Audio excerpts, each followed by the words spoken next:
You find that when you go back and read the books of your teenage years with some wisdom, you interpret them differently. And when you watch the movies of your teenage years, when you've got some maturity, you interpret them differently.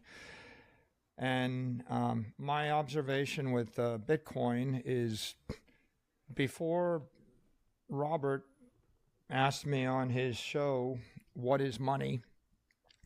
I had never questioned what is money. And then we explored it together for many, many hours.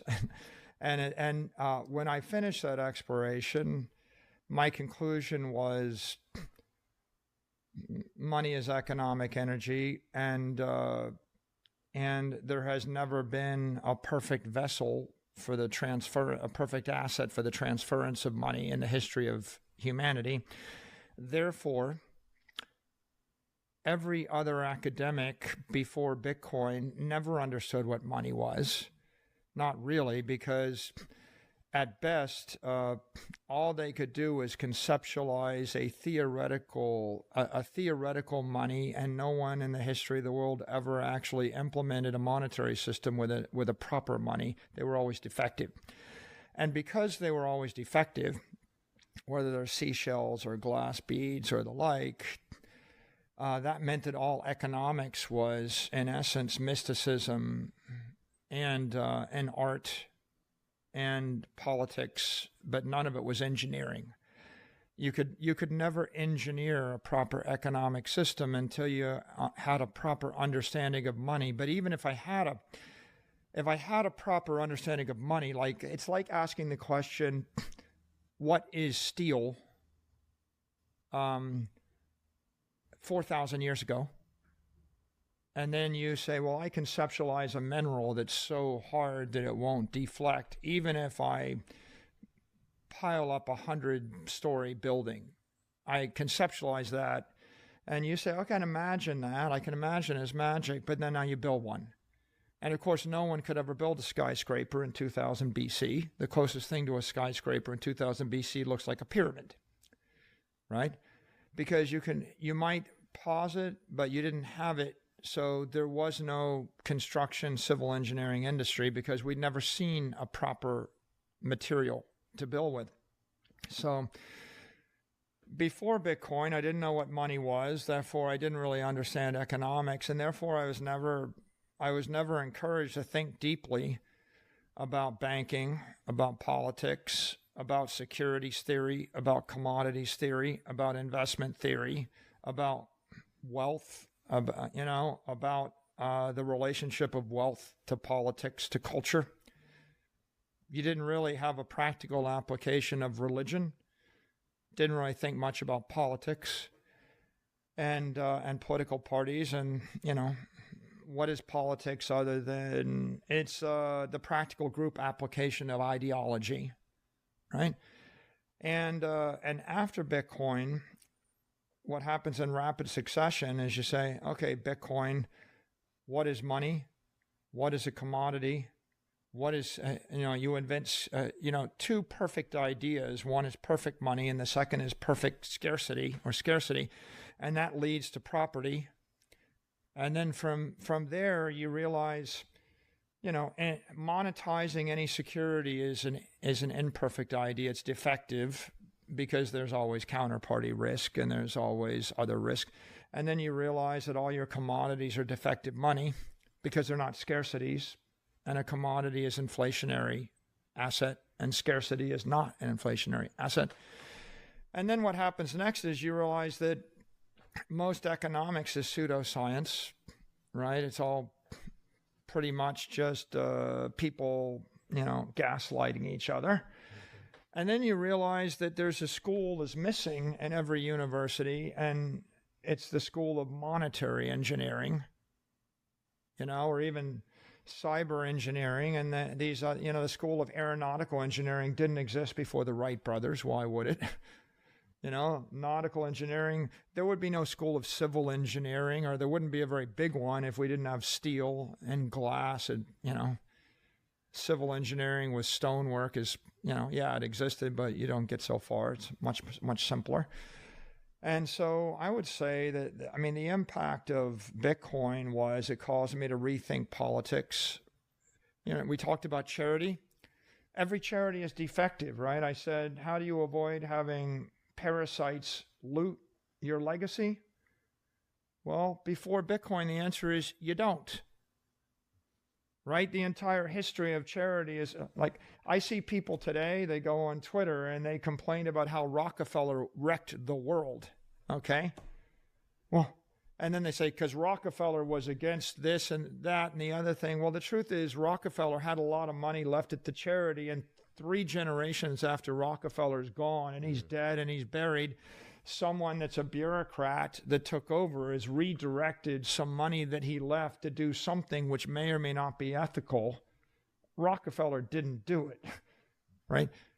If Rockefeller, had lived today, Rockefeller would be buying Bitcoin as a treasury asset. You can be sure. Rockefeller is very interested in, I think, a lot of virtuous things.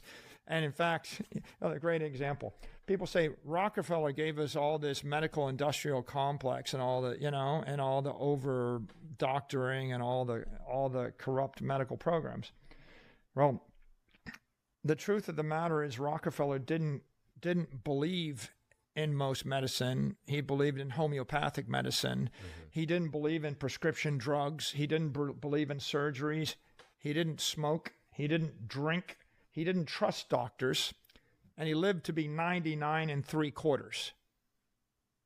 And all the doctors that he endowed with all of the billions to create all the medical schools and all the medical centers and engage in all the iatrogenic treatments and all the drugs you don't need and all the surgeries you don't need, they all died before him, much earlier ages, right? But yet 100 years later, people say, well, Rockefeller did this to us. He did. If he was here alive today, he would say the opposite of what 99% of the people think he said.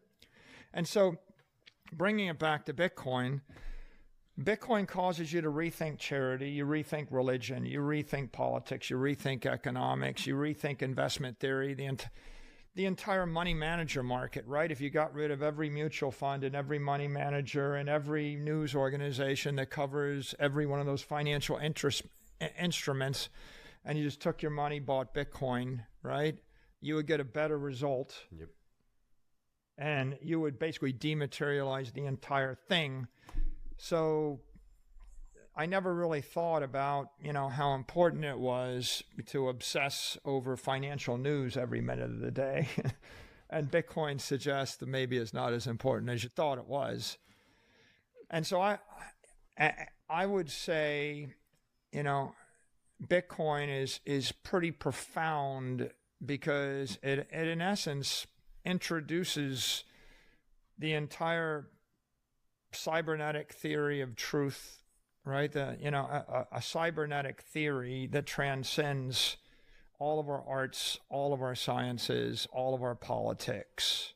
And in Robert Heinlein, he has his book Tunnel in the Sky, and they figure out how to open a stargate. And the start, if you look right there and you said, okay, there's a portal right there, I'm going to open it up, and it punches through 500 light years to a G-type planet, and you can go live there, and it's a new Earth, and it's unspoiled, it's undiscovered country, and it's not corrupted. Maybe there's a few creatures living in the jungle, you can clear some, but start again.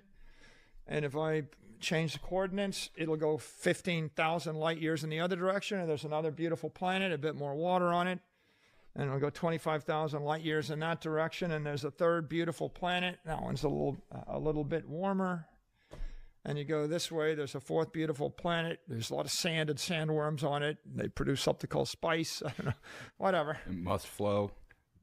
Right, and now instead of being stuck on this earth, with the legacy of all of our thousands of years of our petty political fights and religious fights and every other authoritarian fight, you can go through that portal. And now I invite you to consider, how does that impact all of your values and all of your hopes and all of your aspirations and everything you've been taught and everything you were led to believe that you had to live with? And is it at all going to change the way you live the rest of your life. Is it fair to say, to put a capstone on that, that Bitcoin represents a type of intellectual and even, dare I say, spiritual awakening for you? Yeah. Basically invites you to rethink everything you've learned in your entire life. Satoshi opened a portal into cyberspace, and when you go through it, in fact, when you go through it, it offers the promise that you can remake and perfect your property rights, your political rights, your intellectual, self. There's this like, not your keys, not your coin, and you talked about not your keys, and I'm saying, not your keys, not yourself. And so I guess the portal invites you to reimagine yourself and reimagine everything you ever learned. And once your eyes are opened, you see it all differently. And you interpret all of human history differently. Right? The reason I enjoy reading Murray Rothbard is he's telling me 1,000 stories of the human condition of struggle and what people wanted and how they achieved it partially until they had it taken away from them, and how they reacted, and how then they struck out again to re-achieve it. And it's the history of the world is the flickering of the flame of liberty and hope and aspiration and virtue continually being stomped on by a parasite, snuffed out. Someone sneaks away the little flame to another jurisdiction. They restart the flame. They grow again until it collapses under its own weight of corruption and chaos and entropy. And then the flame keeps flickering, and it's running from place to place until Satoshi lit a flame in cyberspace.